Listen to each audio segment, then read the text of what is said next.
Now, the next theme will be health equity, the health equity addressing AI bias now or trusting trickle-down effects.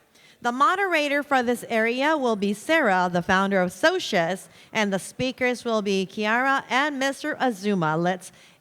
Let's invite them on the stage. Please give them a round of applause, everybody. Thank you very much. As you know, Seira, the founder, and Chiara Lepora is an emergency medicine specialist when working with MSF and the Red Cross and teaches global health at the University of Denver. And Mr. Takashi Azuma with a background in physical and bioengineering, founded Lily MedTech in 2016 and developed breast cancer screening and AI-assisted devices and became the CEO in 2022. Thank you very much for standing, and please sit down. And Seira-san, take it away. よろしくお願いします。Thank you. Thank you, Christelle. Hi again. I'm Seira. So this panel discussion, is this on? Yes? Okay. So this panel discussion is about this philosophical question that I talked about in my opening speech. So we have two different schools of thought. So on the one hand, we have the tech sector, more like utilitarian, fail fast approach, right? So we have AI predictive models that have biases because AI models need data, and their data tend to have the majority data. So, for example, in the US, it's mostly white male patients' data, and that could cause harm to people who are not from that background. For example, black, women, or other minority groups. And their thinking is that they will believe that the trickle-down effect will reach eventually the minorities in the future. But today, we should start somewhere, and let's just roll out these AI predictive models despite having biases. Okay, so this is one school of thought. The other school of thought is more the ontological do no harm principle. So because these predictive models, they could misdiagnose certain patients if they're coming from minority backgrounds. And especially people coming from the medical and health fields, they're saying that, okay, let's address these biases now, and when these biases are addressed, we can roll it out to our patients. So these are vastly different philosophical models, and this is in our way of collaborating together, the collaboration between the tech sector and the health and the medical sector. And in this panel, we have global experts on health equity, and also we have Azuma-san using AI for breast cancer diagnosis. So we are trying to tackle this issue together so that eventually we're trying to find common ground on how to collaborate together and make an impact. Okay, so I would like to first ask Azuma-san about the affordability of medical services. So one of the most important things is that Lily MedTech, they have advanced care, advanced medical service. And when we have very high quality medical services, sometimes one problem is that it's not affordable to many people. So we need to balance affordability and quality and impact. So if you could give us some examples of how you've ensured that your medical services, your health services are affordable, at the same time they're high quality and high impact. Okay, thank you for this question. I have two things to answer. First, the introduction of AI into breast cancer screening system will reduce the cost of training personnel to be able to read mammograms, which is the most costly part to establish breast screening system, especially in emerging countries. This is an important value in emerging countries where the number of breast cancer is currently rapidly increasing. Next, this is something we are not currently working yet, but I thought of this when I received this topic. Our company was greatly affected by the disruption in the semiconductor supply chain several years ago.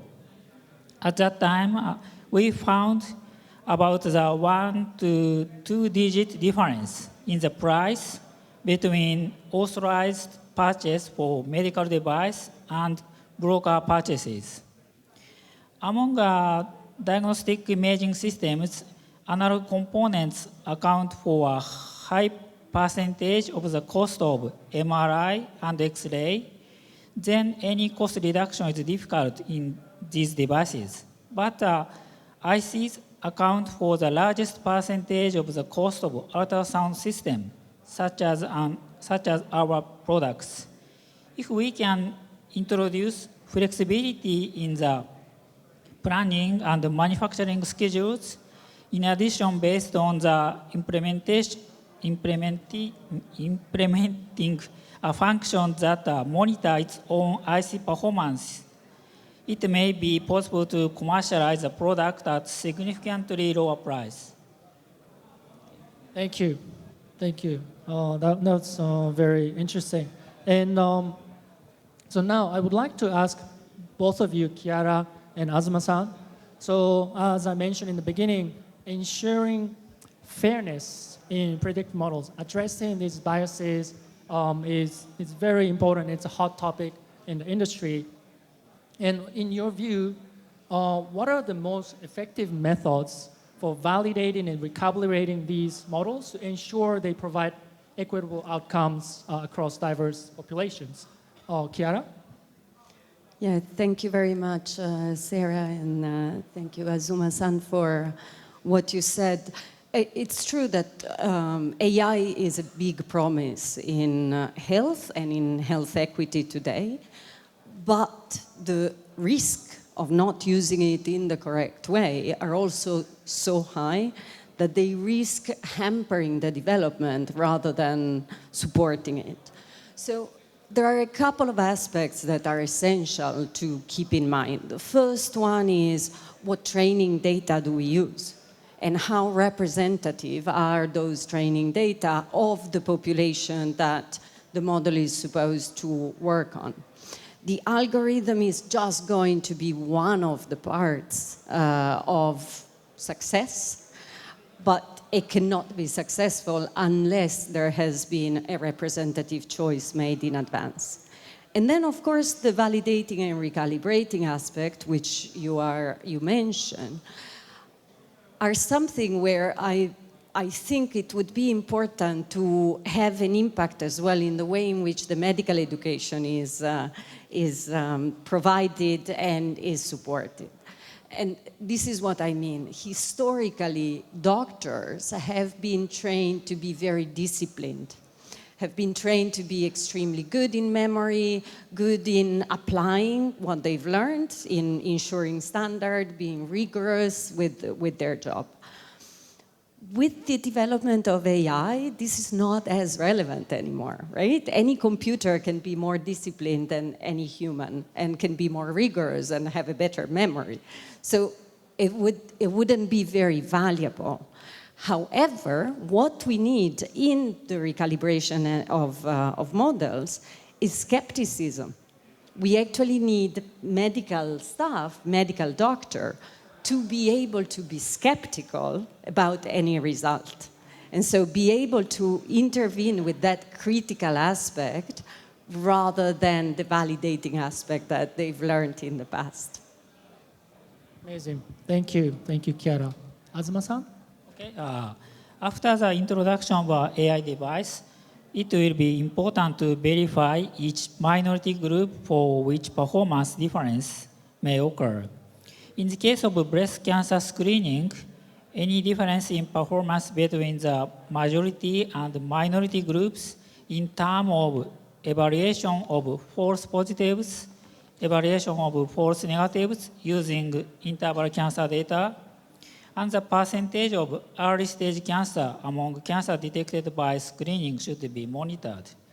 If there is a difference, it is necessary to follow up in the post-marketing surveillance to see whether the performance can be improved by incorporating new obtained clinical data back into the AI learning data. The above attempts are essential as part of localization to emerging countries, especially when AI approved in developed countries is deployed in the emerging countries. In some cases, review bodies in emerging countries don't yet have regulatory power, so the efforts of sales company will be important. Or it may be more practical for a non-profit organization without conflict of interest to monitor the operation rather than for selling company to perform such as surveillance check. Thank you. Thank you, Azuma-san. So in the beginning, we talked about addressing AI bias now or later. So there's like short-term goals or long-term gains. So should the focus be on directly addressing AI bias and inequities in the present? Or is it more effective to trust that the overall advancement of technology will eventually lead to more equitable outcomes?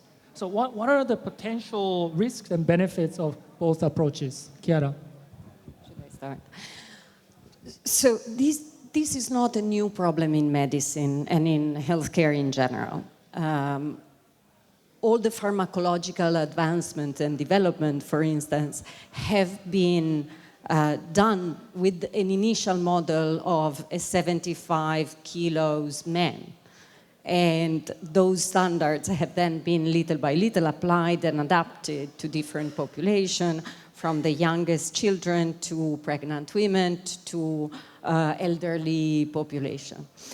So by now, we know that the idea of starting up with a standard and then developing to others is not always the most effective one.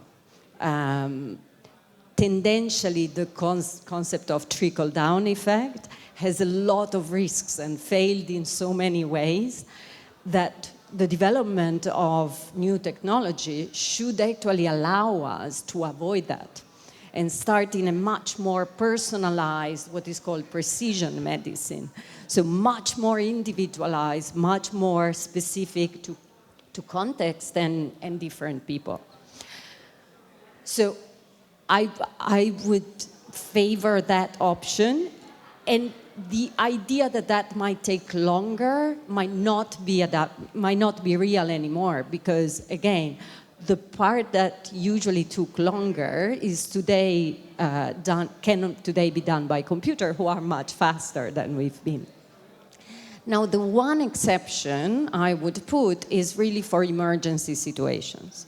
So in a moment when we are talking about health equity in general, and so we take a public health approach, of course, everything should be done with that precision medicine in mind. But if we are in a situation like, say, a global pandemic, a real emergency situation, in that case, time is of the essence and precision becomes less of a priority. So long term, for everything, and let's accept biases to be able to be really emergency focused. That makes sense. Thank you, Chiara. Azuma-san? Since the introduction of AI provides significant benefits to current patients, then it's not ethically correct to postpone its introduction, I think. At first, I describe the benefits of AI implementation for breast screening in Japan. An examination of difference in accuracy between cities or screening is performed shown that there is indeed a 4 to 7-fold difference in accuracy, very big difference in accuracy in each cities. This indicates that there are not enough skilled personnel who can read cancer images. And it's important to reduce the performance gap between areas through AI. In addition, only about 30% of all cancers are detected by mammography. So it is necessary to introduce new equipment based on new principles. Since it takes time to develop screening guidelines in association, new medical equipment is a good match for AI and its early introduction. Next, I explain the advantage for emerging countries for breast screening. Breast cancer incidence is highly in developed countries because it increases with declining birth rate. However, while incidence rate in emerging countries are lower than in developed countries, mortality per population already exceeds those in developed countries. AI can shorten the time required for human resource development. Therefore, it is desirable to introduce AI as soon as possible, while building a system that can track disadvantage to minorities even after the AI system is implemented. Thank you. Thank you, Azuma-san. So when we talked about bias or AI bias, I think it's important to address the issue of trust, transparency, and patient participation. So how can we improve transparency in AI-driven healthcare technologies to build trust and ensure that the development and deployment of these systems are fair? Is collaborative participation of patients relevant in any stage of the design? Chiara, please. Yeah, this is a very complex question. I think from an idealistic perspective, we would say that collaborative participation is essential at absolutely every stage of the development and the implementation. And I think we've all seen examples of excellent model that failed exactly because of this lack of trust and not motivated by the fact that the models were not well done or that the data was not representative, but simply by the fact that the people who then had to use them didn't feel they could sufficiently trust the system. Now, of course, this is not only a problem in health technologies, it's a problem in AI in general, right? The ignorance we have of the reasons for certain decisions or certain algorithm makes everyone feels quite uneasy. The way then to ensure the fact that health technologies, new technologies applied to health can be successful is really by ensuring sort of health literacy or health technological literacy at different stages. Now, of course, that doesn't mean that everyone will be included at every stage in the same way, but we need to become more and more able to ensure different levels of knowledge for different groups who can represent other patients at different stages of development and implementation of new technologies. And that includes the idea of having continuous feedback loop where there is a continuous way of correcting existing models and rendering them better on the basis of feedback. So rather than investing too much on the initial phases of collaborative participation, I would definitely ensure the feedback process and the implementation of changes after that to be of the essence.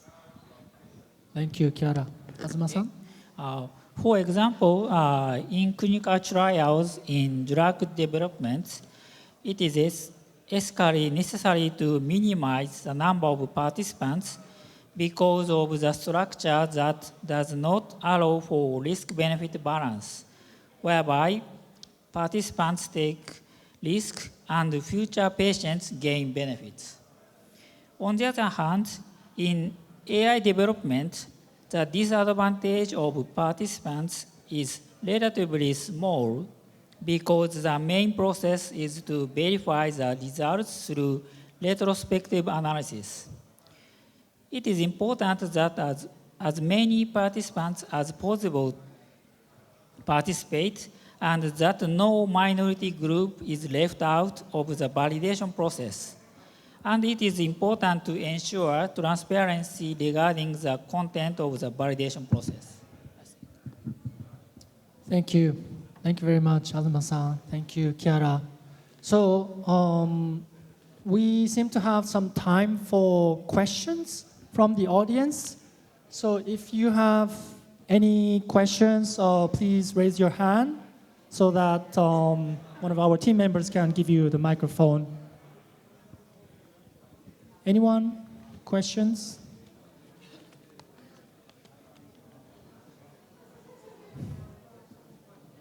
No questions? Yes, there is a question. Is there a microphone? Where do you think we should be focusing our energy to make the biggest impacts? I mean, you've discussed some really interesting topics, and I think in 5 years, the technology is going to be massively different. So I'm curious what that is. Yeah, so if I understood the question correctly, so what is the future of technology in 5 years' time? What do you see happening in this space, AI and health? Would you like to? Yeah.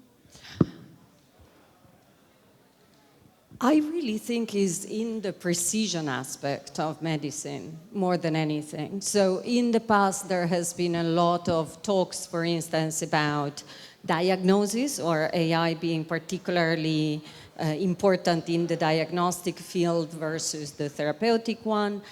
I'm old style on this, but I still believe that even at the diagnostic level, we will not be able to ensure diagnosis in the same way we do today. And so the real advantage would be to actually be much more individualized and precise when we are conducting either diagnostic, therapeutic, or follow-up from a healthcare perspective. This is where I think we need new models, right? Because if we just apply the existing standard medical and public health models and then have computers dealing with those, I'm not sure we're actually gathering the best value of those. The level of complexity that new technologies can process is where the real value would be, in my view. Thank you. Azuma-san? Sorry, please again, question. So the question is where do you see this medicine, health, and AI or technology going forward in 5 years' time? What we'll be discussing in 5 years' time regarding this topic? Difference between AI and other medical equipment or system?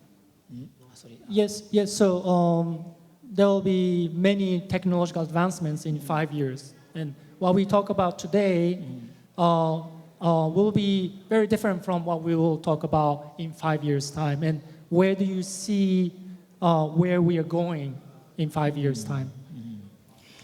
I think there are many expectations to development of AI, but actually AI is not implemented in current stage because many maybe FDA or Japanese regulatory affairs think AI cannot beyond the top performance of doctors, then AI should support medical doctors. Then AI is used in second time after doctor read all image. After that, AI can apply. In that situation, I think not enough value using AI. Then this is because doctor teach AI, then AI cannot beyond the doctor. Then we are thinking the combination to different device. In that case, maybe AI can beyond the performance of doctor. In such a development is very important to enhance or improve the performance of AI. Thank you. Thank you, Azuma-san. John, thank you for your great question. Yes, I can. Yes, you got it. Thank you. Some of the comments I heard, now maybe you can help me clarify the panel here. Charles also alluded to that you don't need to be a nuclear physicist now to understand to be nuclear thing, do nuclear things like this. And maybe I misunderstood. I heard that you don't need to have advanced medical training, that AI can provide that for you. In other words, there's an expectation out there that AI will be better than doctors. I just want to see if I heard that correctly, because in my own experience, that's not the case. But I just want kind of a clarification there that AI is not, at this stage, going to go beyond what the doctors. Is that what you're shaking your head, yes? No, I think I didn't explain what I meant well, but thank you for pointing it out so that I might be able to say it better. What I meant is certain aspects of the medical profession that were essential in the past, like having a good memory, will not be necessary because computers can do that better than people. So the fundamental sentence, if you want, is the one that is mentioned every time. A radiographer, like a doctor with AI is going to be better than AI, right? And so the idea is not to have a substitution of the medical profession, but is really to have somewhat of the development of complementarity between skills, tools, processes that AI can do in a better way and faster and more effective, and skills, tools, and processes that requires human intervention. So I would imagine that medical school would actually become better in the future because they will have to focus on aspects of the medical profession that are about asking the right questions, are about the human aspect of interaction, the diagnostic aspect of noticing little things that maybe were not in the initial standard protocol. So we will all have to be better doctor, but I think we will be better doctors with the use of AI rather than imagining a substitution. Does this clarify better? Thank you. Thank you. Thank you for your great question. Yes, I see a hand over there and a hand over here. Yes.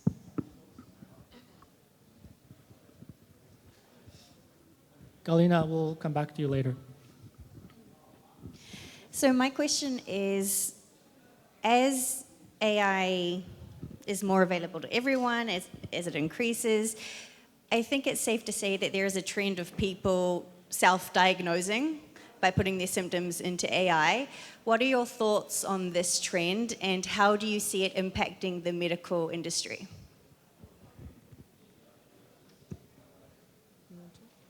Okay. Maybe before age of AI, doctor has many training. But after age of AI, doctor without training using AI, in that time maybe doctor なんて言うんだろうな kind of works is limited in the AI age. Is it answer to? Should I add? I'm a big fan of self-diagnosis. I think it's great. And first of all, I kind of think it always happened, right? This is not a new phenomena. People have always tried to identify by themselves the reasons for their pain and their suffering. They will keep on doing that. Again, I might be a bit optimistic here, but I think we are almost at the cusp of the negative aspects of self-diagnosis.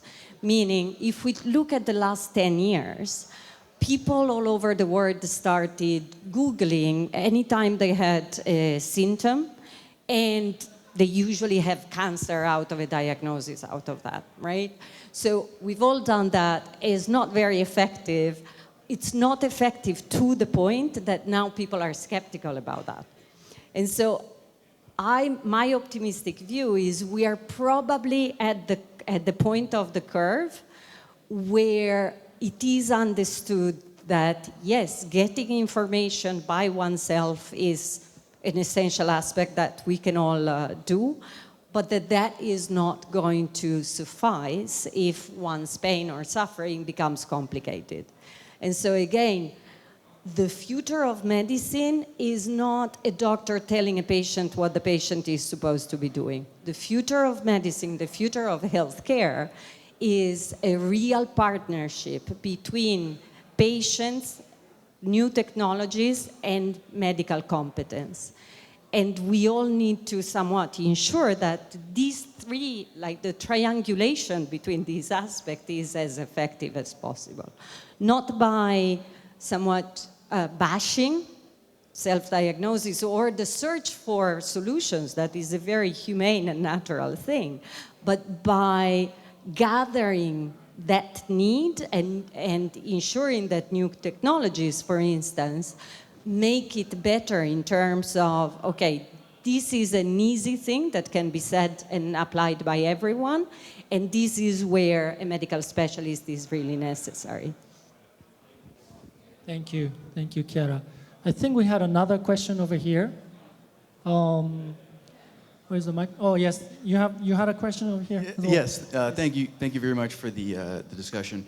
My question is related to a comment that Ms. Lepora made towards the end about one of the biggest challenges in using AI in healthcare is the process of incorporating feedback to adjust the models over time, right? And I would probably posit that this is a problem for most applications of AI beyond just the LLM kind of personal encyclopedias that we have now.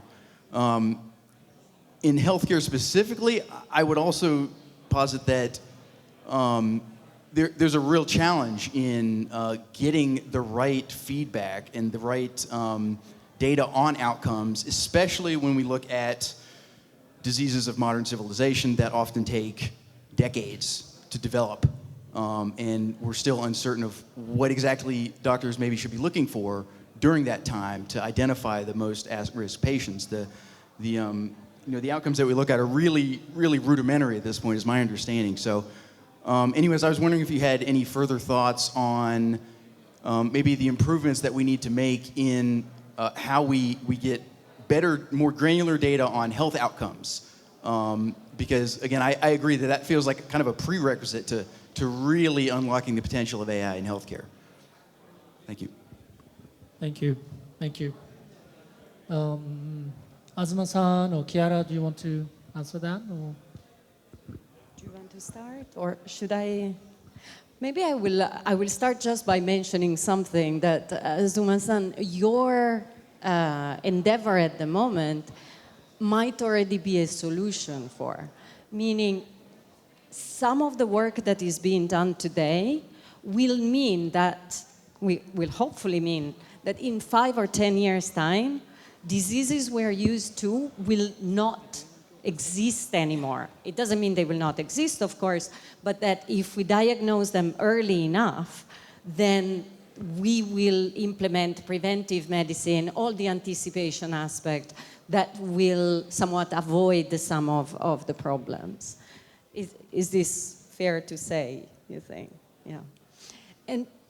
But then I would like to go back to the core of your question, which is really about the complexity of chronic, let's say, or long-term healthcare outcomes in actually correcting things.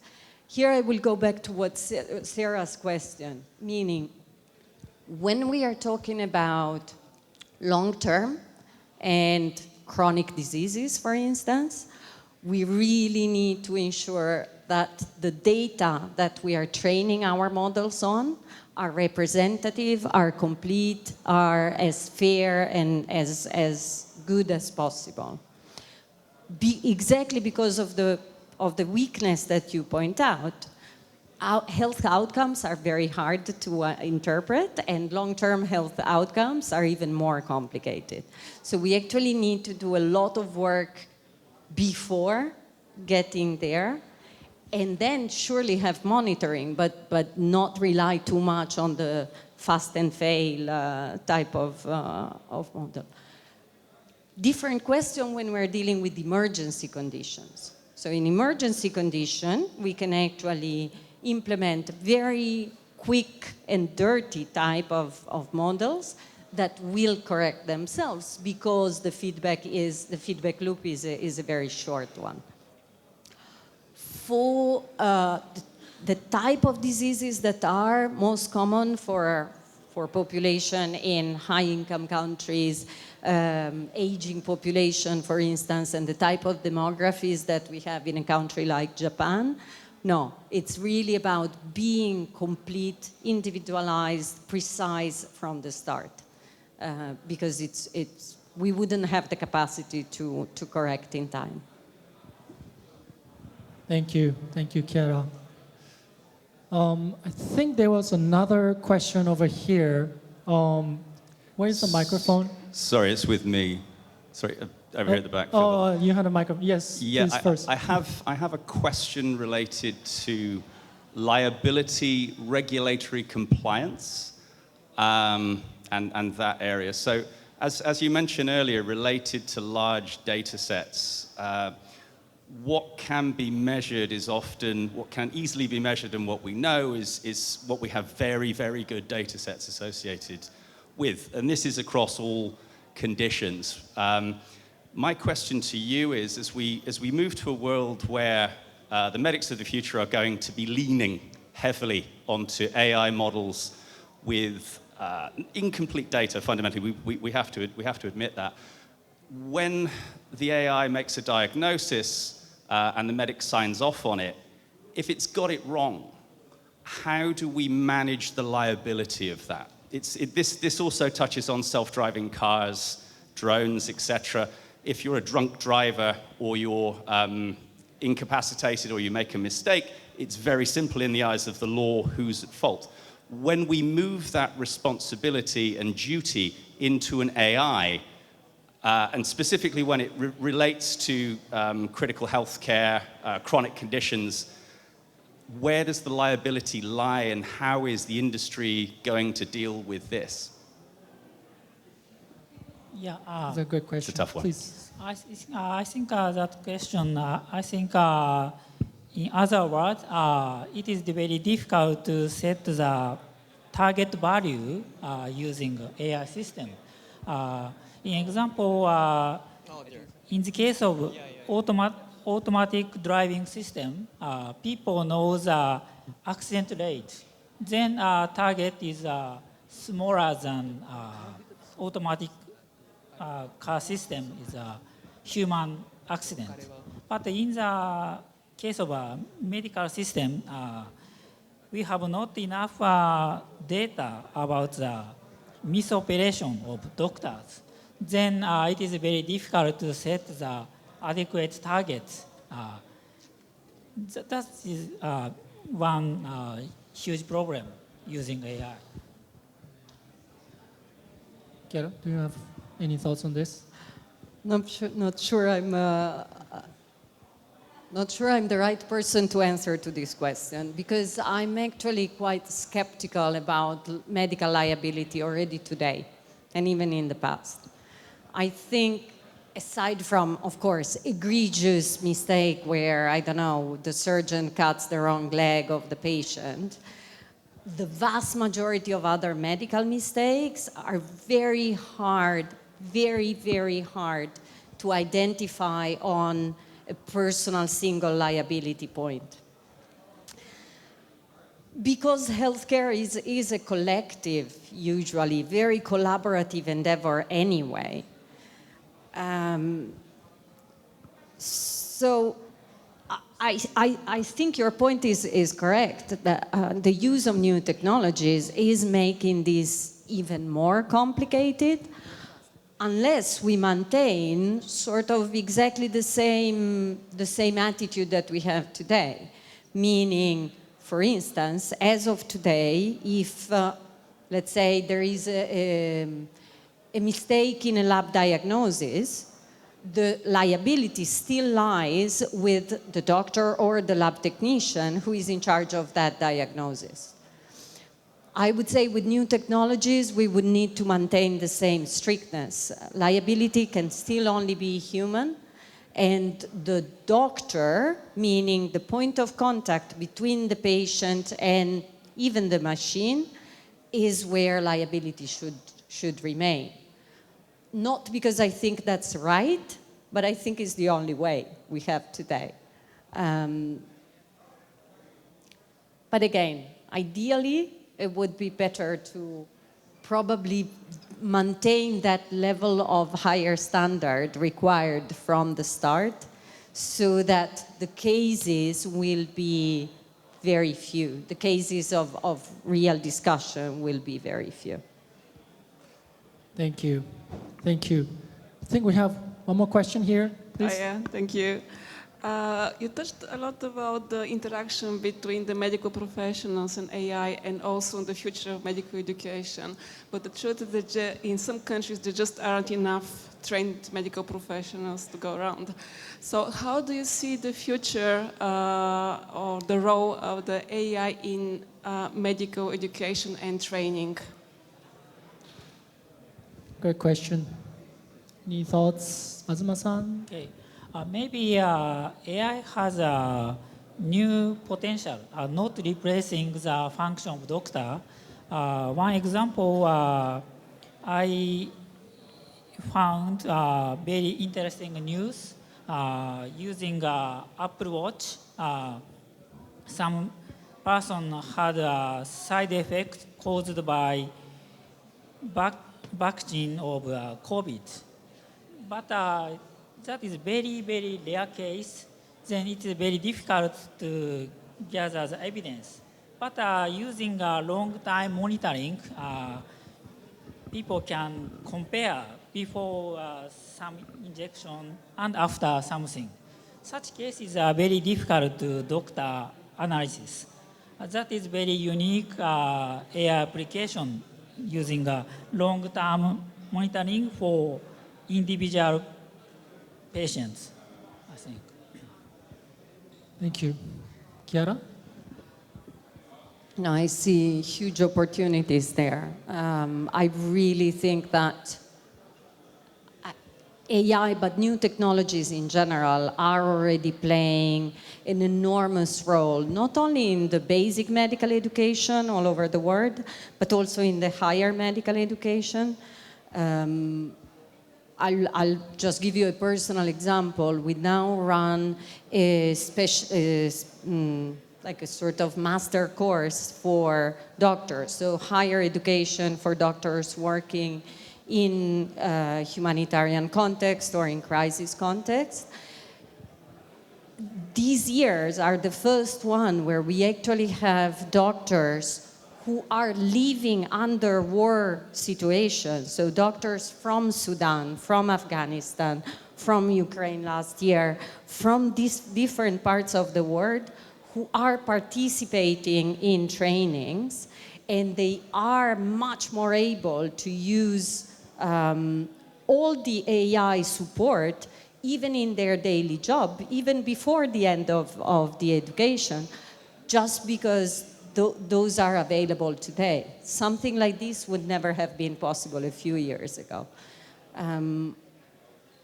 There is, maybe going back to the liability question, there are going to be questions about how are we going to define the medical profession? How global will it be versus how specific will it be to different countries or different contexts? But I still think that we are in a situation where the number of doctors, particularly in countries that are low, middle income, or in crisis, will keep on increasing despite this, which would be very different compared to the past. Thank you, Chiara. So thank you so much for your engagement. Thank you for great questions. And thank you, Azuma-san, thank you, Chiara, for your great comments and interventions. So unfortunately, we are running out of time. So thank you again for coming here. And thank you. And let's give them a huge round of applause for Chiara and Azuma-san. And also thank you, Seira, for moderating the whole thing here. Thank you very much. Would you like to have a little photo session? Yes? Sure. Yes. ありがとうございました. Thank you so much. Once again, please give them a big round of applause. Thank you so much.